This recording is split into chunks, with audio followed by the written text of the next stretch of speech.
I'm Trithiyatri, you're watching Times XP and welcome to the top US news today.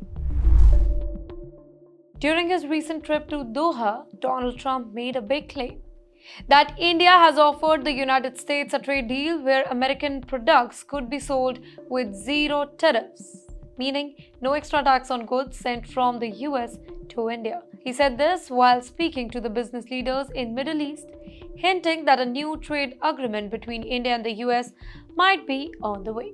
Do you remember just a day earlier, Trump also spoke in Michigan and said that talks with India on tariffs were really going well. He sounded quite confident that a deal could be reached soon. But as of now, the Indian government has not confirmed the zero tariff offer or shared any official detail. So we don't know if this particular deal could cover all American goods or only certain ones like electronics, car, or farm products. But you know why this is so much important for India? First, let's just understand what tariffs really are. So, tariffs are taxes that countries put on goods coming in from other countries. For example, when iPhone or any American car comes to India, a high tariff is added to protect Indian companies and industries. Trump has often complained that India's tariffs on American products are too high, specifically on things like bikes and tech gadgets. Now, Trump's claim is that India is ready to remove or reduce these taxes completely on wide range of US products. Now, if this is true and such a deal is finalized, it could mean cheaper American goods in Indian markets like electronics, food items, or vehicles. But this also brings new challenges. For Indian manufacturers and small businesses, a zero tariff deal could create tough competition. Imagine Indian farmers or tech companies trying to compete with big American firms that can actually sell goods at very low prices. Many people in India feel that any trade deal should be balanced and protect local jobs and industries. Interestingly, Trump's claim came just weeks after he imposed 26% tariffs on Indian products like shrimp, steels, and textiles. These tariffs have already affected Indian exporters really bad, specifically in the coastal regions where seafood exports are a big source of income. However, in April, the US had paused these extra tariffs for 90 days to give some space for talk. This window is open till July 9. If both sides reach an agreement before that, we could see improved trade relationship between both India and the US, which has faced ups and downs over the last few years. For many Indian students, studying in the US has always been a dream. With world-class universities, top research opportunities, and a promise of better life, thousands of Indian families save up for years to send their children abroad. Today, over 300,000 Indian students are studying in the US, the highest from any country except for China. But now that dream is now under serious threat, specifically for those who are already over there. Under the Trump administration, the US immigration policies have become much stricter. While this was already a concern for students in the past, things have gotten even worse.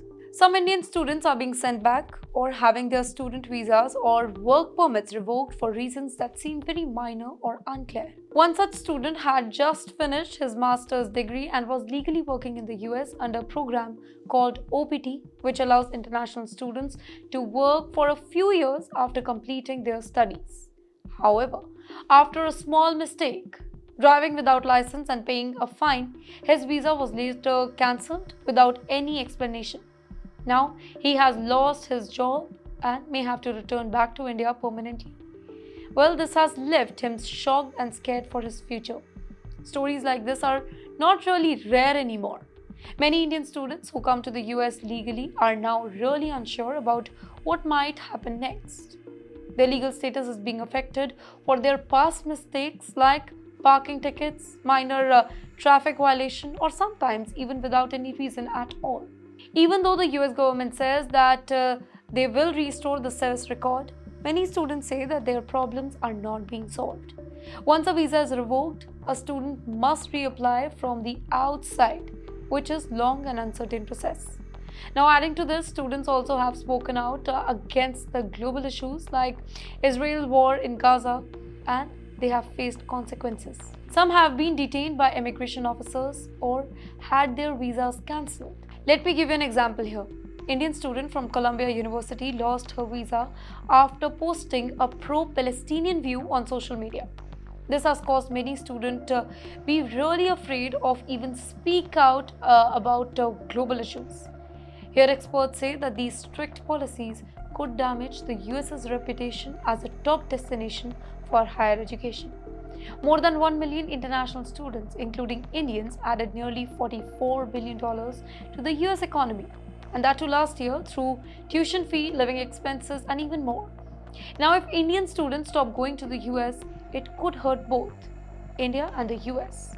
Students lose out on opportunity, and American universities lose financial support and good talent.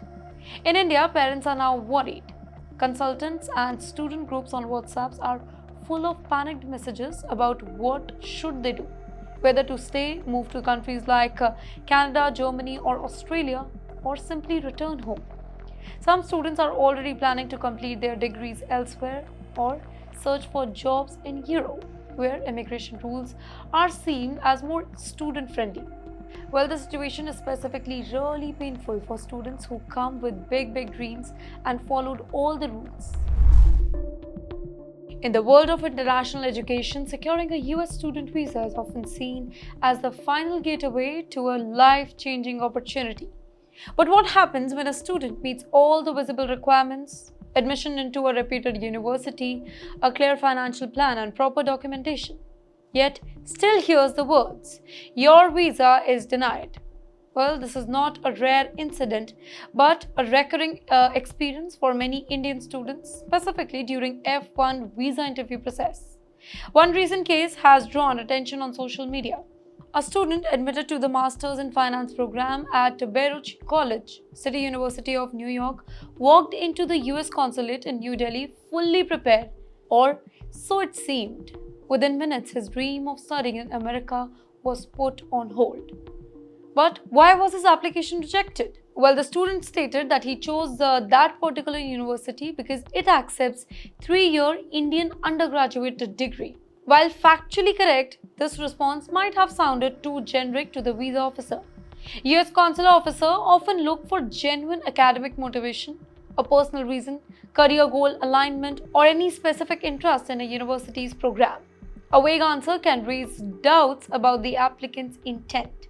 When came the financial details, he explained that he had 50 lakh rupees through an education loan and another 50 lakh rupees in savings.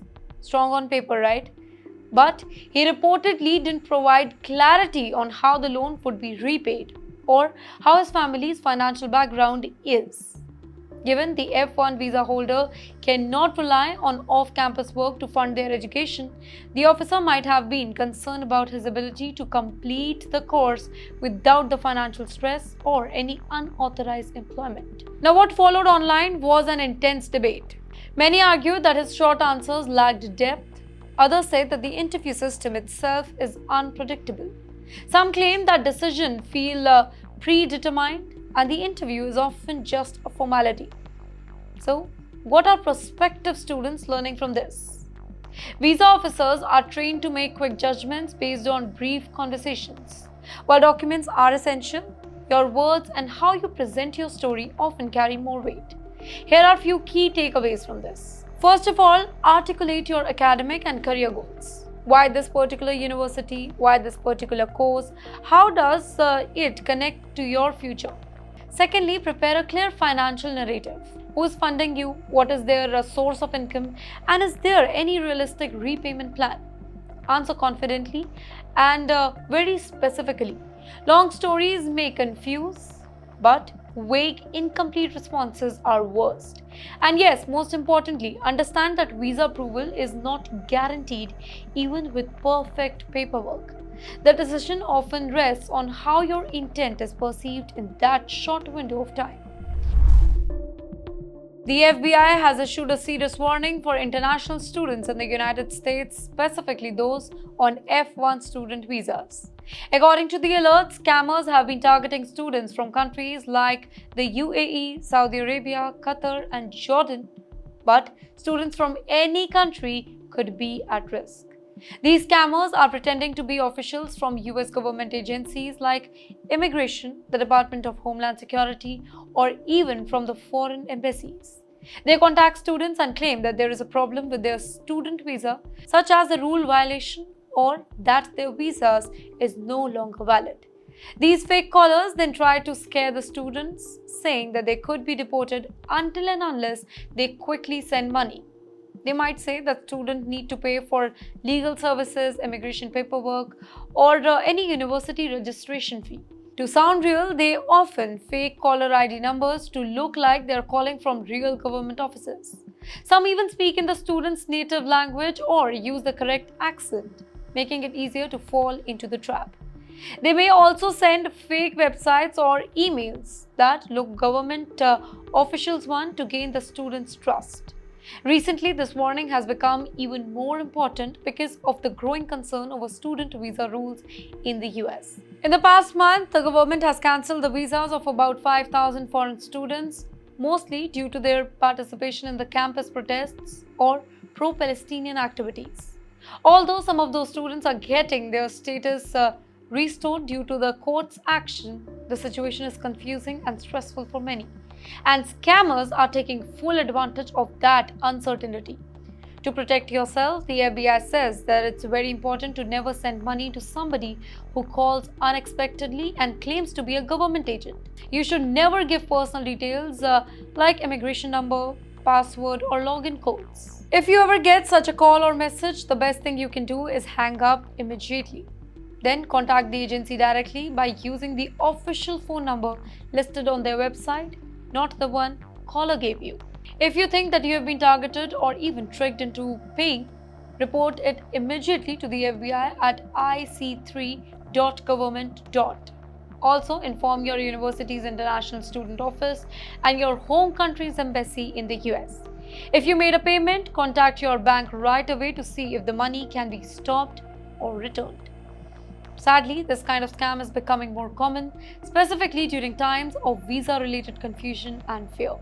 But by staying informed, double-checking every suspicious message, and talking to your friends and university advisors, you can protect yourself. Many students online have shared their stories of getting such calls and stopping them in time. United States President Donald Trump has once again stirred global business conversations, and this time by publicly stating that he told Apple CEO Tim Cook not to build factories in India. Speaking at a business forum in Doha, Qatar, Trump remarked that while he appreciates Apple's investment in the United States, he doesn't support the company expanding its manufacturing base in India unless it's solely to serve the Indian market. India can take care of itself. Well, that's what he reportedly told Cook, signaling a clear preference for domestic US production over international diversification. Well, Trump's comments came at a time when Apple has been aggressively expanding its operations in India. In 2024 alone, the company manufactured approximately 40 to 45 million iPhones in India, with nearly 15 million exported to the US and another 13 million to international markets outside India. Apple's Indian manufacturing partners, including Tata and Foxconn, have shipped iPhones worth over $2 billion to the US this particular year, setting new records in output. Well, this shift is part of Apple's broader strategy to reduce its reliance on China, specifically in the light of increasing tariffs and geopolitical uncertainties. Currently, about 80% of iPhones sold in the US are made in China. But Apple plans to shift a significant portion of that production to India by 2026. Despite India offering significant incentives to foreign manufacturers, including the possibility of zero tariff for US imports, Trump's message seemed to reflect a broader theme of economic nationalism. He emphasized that Apple should reward the US for favorable treatment by expanding production domestically rather than in countries like India. Now, if we see it from an Indian perspective, then this stance raises concern. India has positioned itself as a credible alternative to China in global supply chain, not only because of its growing technical infrastructure, but also due to its political stability and large talent pool. Apple's presence in India is a strong endorsement of that particular shift. However, let me tell you, Trump's rhetoric could complicate this transition. If companies like Apple are pressured to concentrate manufacturing in the US purely due to political sentiments, India could face setback in its ambition to become a global electronics manufacturing hub. Yet, company analysts note that while Trump's remark may influence public discourse, market realities often drive corporate decisions. Rising production costs in China, coupled with India's maturing supply chain ecosystem, make India an increasingly viable choice for companies like Apple. Well, in this geopolitical tug of war, India must remain focused on strengthening its infrastructure, ensuring policy stability, and cultivating skilled labor. Apple's ongoing commitment to India, despite the global noise, signals that the country remains central to the future of global electronics manufacturing. Thanks for watching. Stay tuned for more such updates.